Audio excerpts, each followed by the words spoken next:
Okay बेटा, let's go for it. तो हमारा अगला टारगेट है 1.15 एप्लीकेशन ऑफ गॉस लॉ। ये बहुत इंपॉर्टेंट है, बोर्ड एग्जाम के लिए भी बहुत इंपॉर्टेंट है। ये बोर्ड एग्जाम में आ सकता है आपको, एप्लीकेशन ऑफ गॉस लॉ। वैसे तो हम लोग कह सकते हैं कि गॉस लॉ का इस्तेमाल रेगुलर शेप बॉडीज के वजह से इलेक्ट्रिक फील्ड इंटेंसिटी क्या होगी वो मालूम करने के लिए किया जाता है। तो इसके अगर एप्लीकेशन में देखूं, एक है 1.15.1 electric field intensity due to a charged sphere. दूसरा है electric field intensity due to a charge cylinder. तीसरा है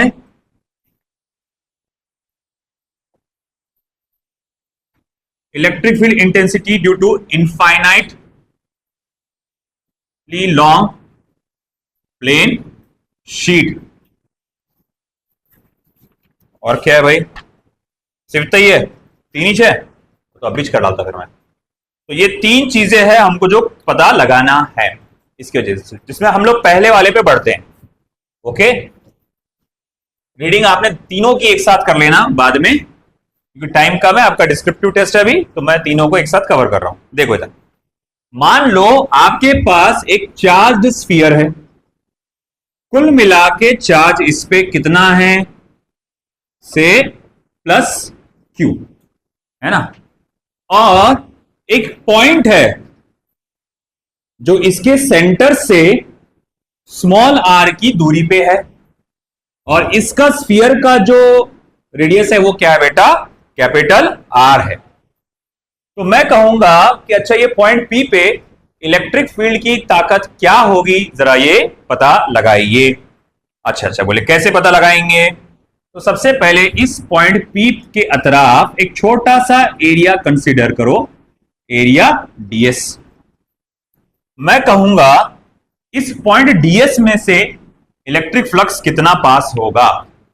देखो कैसा है, मैं इमेजिन ये करूंगा कि ये जो एलिमेंट्री मैंने एरिया कंसीडर किया है ये एक स्फीयर का हिस्सा है, एक स्फीयर का हिस्सा है, और वो स्फीयर का सेंटर और ये जो एक्चुअल स्फीयर है उसका सेंटर कैसा है, सेम है।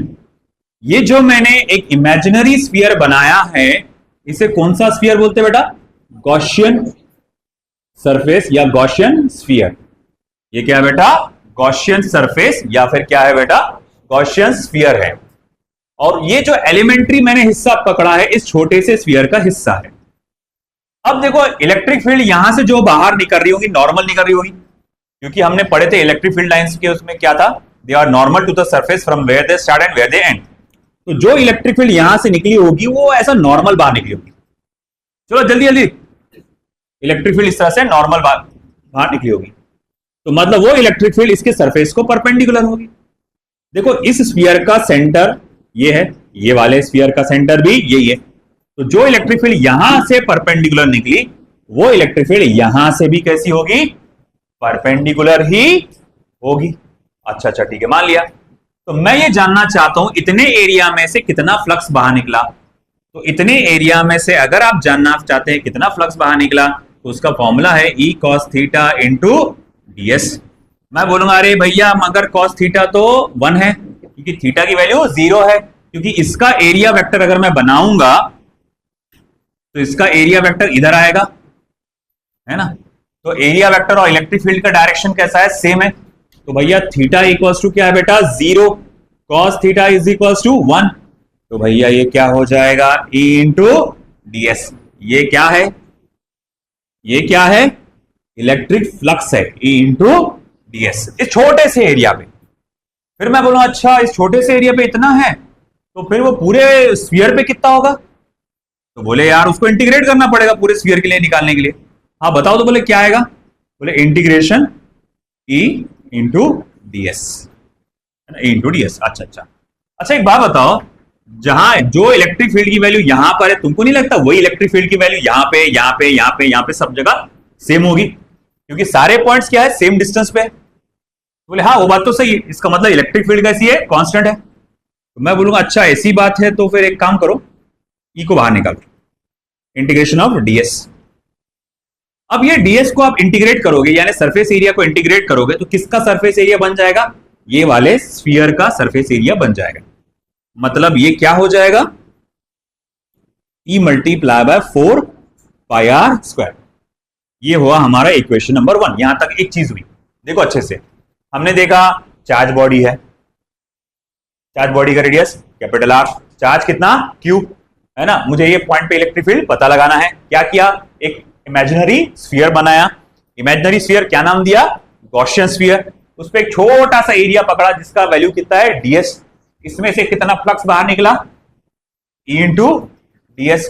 बोले पूरी बॉडी में से कितना निकलेगा, इंटीग्रेट करो, ई कांस्टेंट है बाहर निकालो, डीएस को इंटीग्रेट करेंगे क्या बनेगा, 4 पाई आर स्क्वायर। अच्छा ठीक है, बोले पता चल गया। मगर हमने पढ़ा है बाय गॉस थ्योरम। क्या पढ़ा है आपने गॉस थ्योरम में, टोटल इलेक्ट्रिक फ्लक्स कितना होता है, 1/ε0 times the total charge enclosed. तो बोले कितना चार्ज एनक्लोज्ड है उसके अंदर, Q/ε0 है कि नहीं, Q/ε0। अरे हाँ यार ये बात तो सही है। तो बोले इलेक्ट्रिक फ्लक्स का ये भी फॉर्मूला होता। तो एक काम करो फिर, 1 और 2 दोनों का एलएचएस कैसा है, सेम है, आरएचएस को सेम कर डालो फिर। तो E into 4 pi are square is equal to Q/ε0। ये 4 पाई आर स्क्वायर को उधर भेजो तो बनेगा, देखो E is equal to 1/4 pi ε0 Q/r square. ये electric field intensity due to a charged sphere का फॉर्मूला हो गया। और अगर स्मॉल आर की, अगर ये मान लो ये पॉइंट यहां के बजाय यहां लेते तो स्मॉल आर की जगह क्या डालते, कैपिटल आर, और वो फॉर्मूला बन जाता 1/4 pi ε0 cube by capital R square.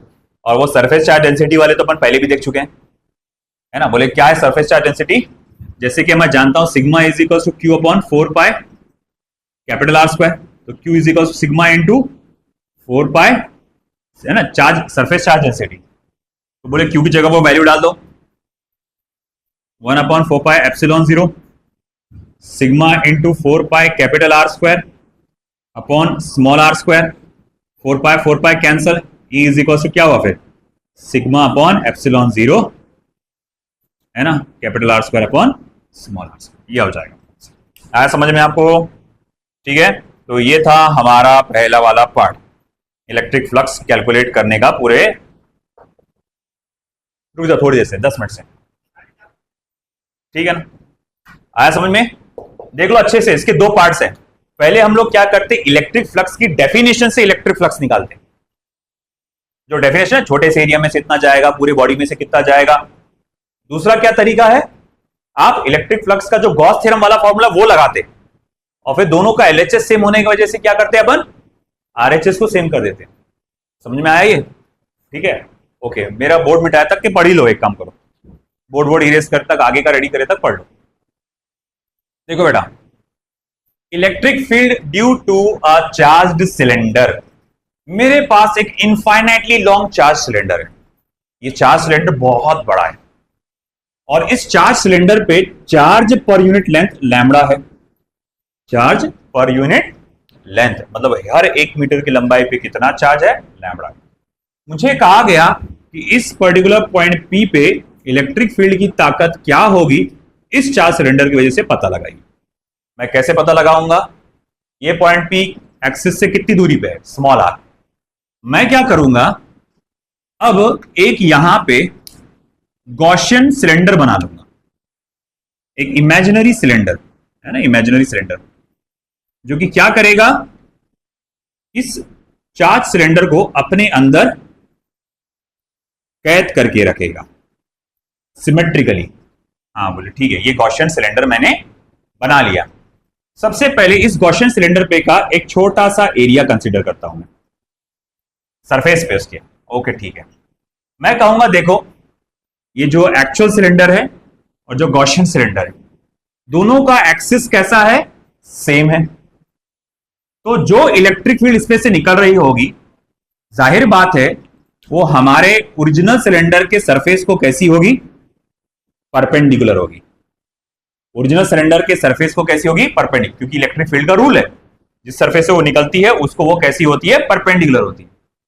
तो जब इलेक्ट्रिक फील्ड यहां से निकल रही होगी तो उसको परपेंडिकुलर होगी।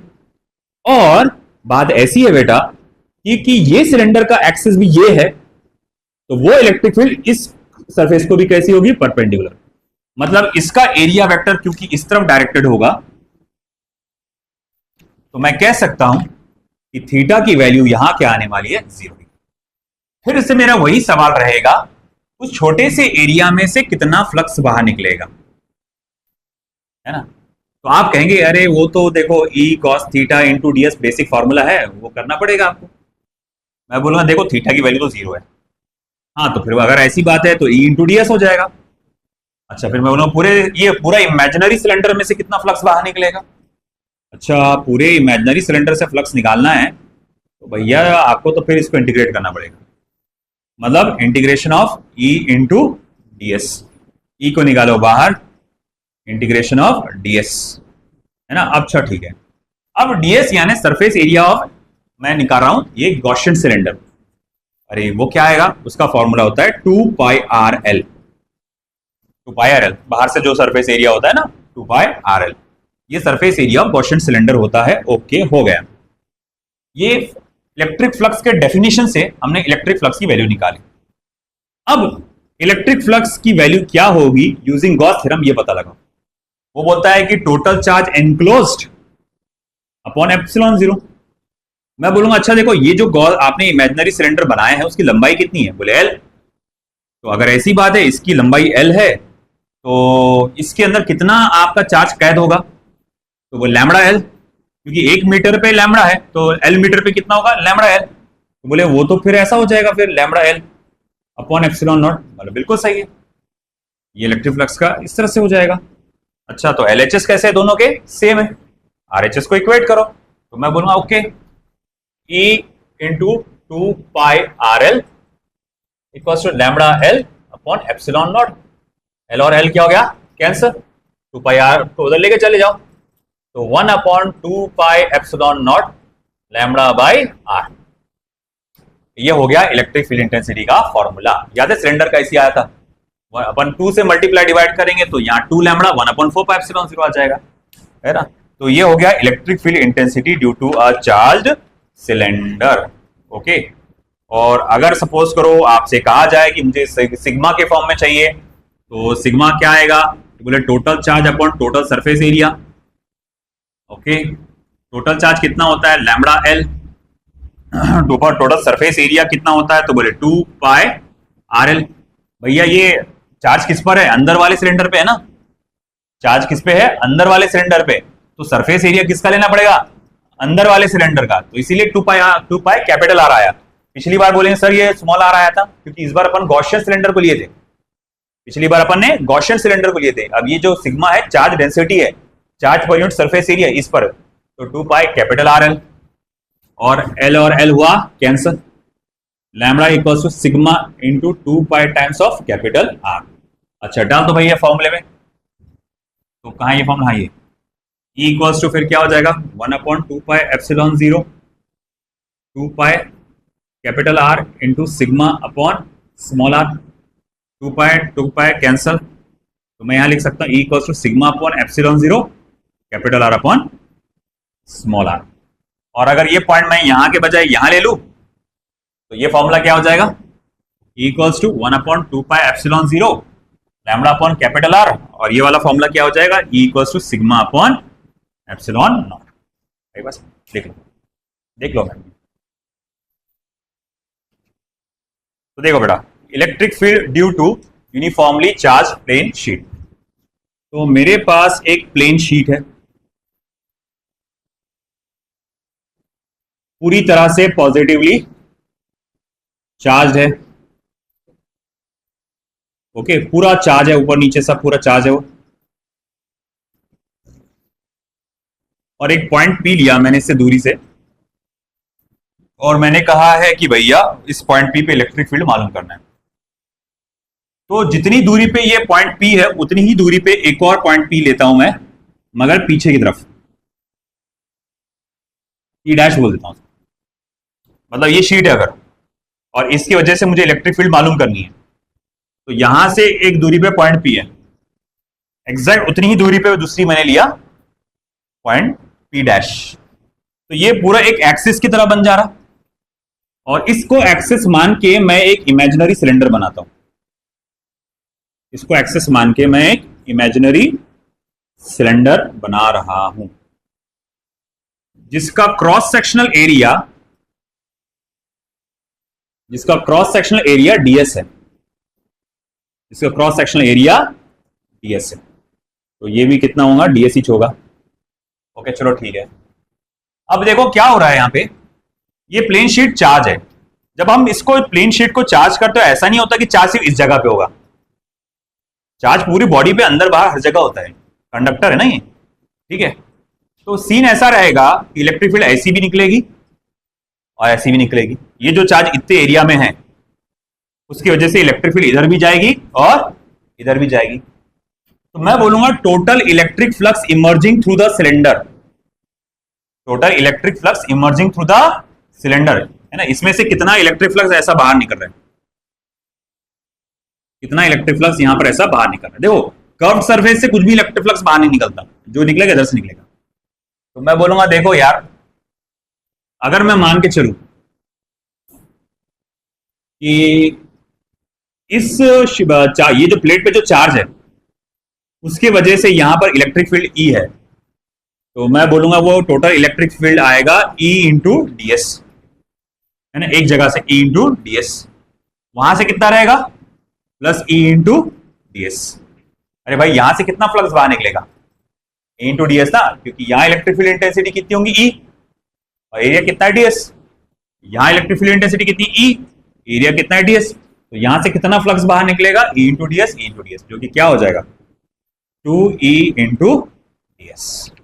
तो इलेक्ट्रिक फ्लक्स आपका दोनों पूरे गॉसियन सरफेस में से, पूरे गॉसियन सिलेंडर में से कितना बाहर निकलेगा, ट्वाइस ई इंटू डीएस। मैं बोलूंगा मगर भैया गॉस थ्योरम ने क्या बोला, गॉस थ्योरम क्या बोलता है कि जो टोटल इलेक्ट्रिक फ्लक्स होगा वो किसके बराबर होगा, net charge enclosed upon permittivity of the medium, net charge enclosed upon permittivity of the medium. अच्छा बोले फिर कैसा, यहां इतने एरिया में, मतलब ये जो एरिया है आपका सिलेंडर का, मान लो मैं इसको छेद कर देता हूं यहां से और आर पर निकाल लेता हूं, तो इतने एरिया के अंदर कितने चार्ज बंद हो गए।